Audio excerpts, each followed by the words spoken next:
दररोजच्या दैनंदिन जीवनातील वापरली जाणारी गोष्ट म्हणजे मिरची पावडर, जी दररोज वापरली जाते आणि ती उन्हाळ्यामध्ये बनवून ठेवली जाते. कारण उन्हामध्ये त्या मिरच्या चांगल्या वाळवल्या जातात, त्याला तेल लावले जाते आणि डंगामधून त्याची मिरची पावडर बनवून आणली जाते.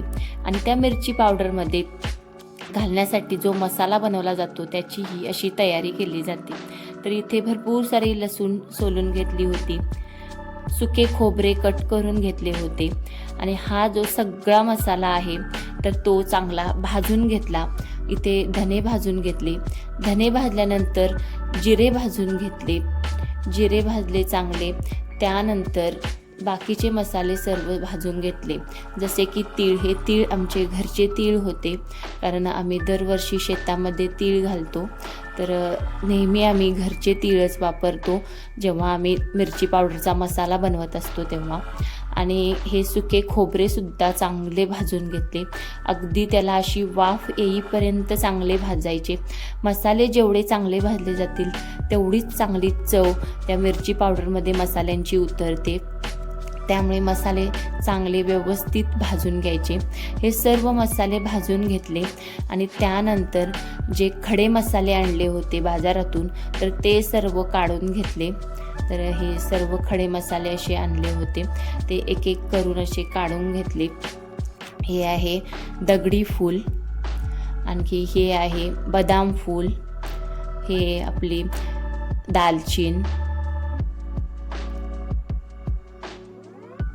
तर जेवढे मसाले लागणार ते काढून घेत होतो आम्ही. हे आहे रामपत्री, हे आहे रतनज्योत, आणखी ही लवंग, हे आहे काळी मिरी, हे आहे नाकेश्वर. तर हे असे सर्व खडे मसाले एकत्र काढून घेतले. धने भाजून घेतलेत, तीळ भाजून घेतलेत, खोबरे भाजून घेतले, सुकं जिरे भाजून घेतलेत. हे आहे दगडी फूल, हे आहे दालचिनी, हे आहे बदाम फूल, इकडे आहे रामपत्री, हे रामपत्री, आणखी हे आहे रतनज्योत, आणखी हे दगडी फूल, हे काळी मिरी, लवंग आणि हे आहे नाकेश्वर. तर असा हा सगळा खडे मसाला घेतलाय.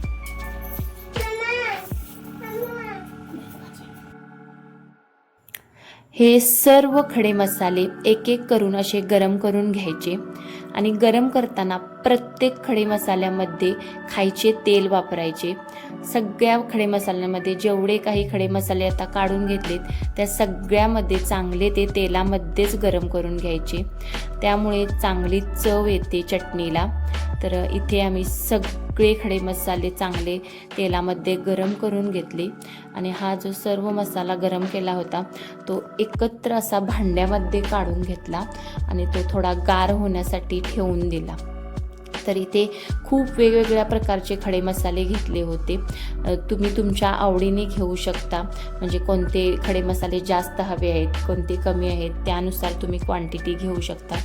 तर इथे सर्व मसाले भाजून झाले होते आणि ते असे एकत्र एका भांड्यामध्ये करून ठेवले होते. आणि हा जो मसाला आहे तो गरम केलेल्या मिरच्या आहेत उन्हामध्ये, तर त्या मिरच्यांसोबतच डंगामध्ये बारीक करण्यासाठी द्यायचा. हा असा मसाला संपूर्ण एकत्र पॅक करून ठेवला होता. सोबतच ही हिंगाची बॉटलसुद्धा घेतली होती, त्याच्यामध्ये हळदसुद्धा टाकायची होती आणि मीठसुद्धा टाकावे लागते, तेही या पिशवीमध्ये ठेवले होते. आणि या ज्या मिरच्या आहेत त्या उन्हामध्ये गरम करून चांगल्या पॅक करून ठेवल्या होत्या आणि हे डंगामध्ये सर्व एकत्रच दिले होते. आणि हा असा कोल्हापुरी लाल तिखट मसाला बनवला होता. या पद्धतीने लाल तिखट मसाला बनवल्यास चांगला वर्षभर टिकून राहतो, त्याचा रंग आणि चवसुद्धा चांगली राहते. चला, व्हिडिओ आवडल्यास लाईक, शेअर आणि सबस्क्राईब करा. भेटूया आणखी एखाद्या अशाच इन्फॉर्मेटिव्ह व्हिडिओमध्ये. Bye bye.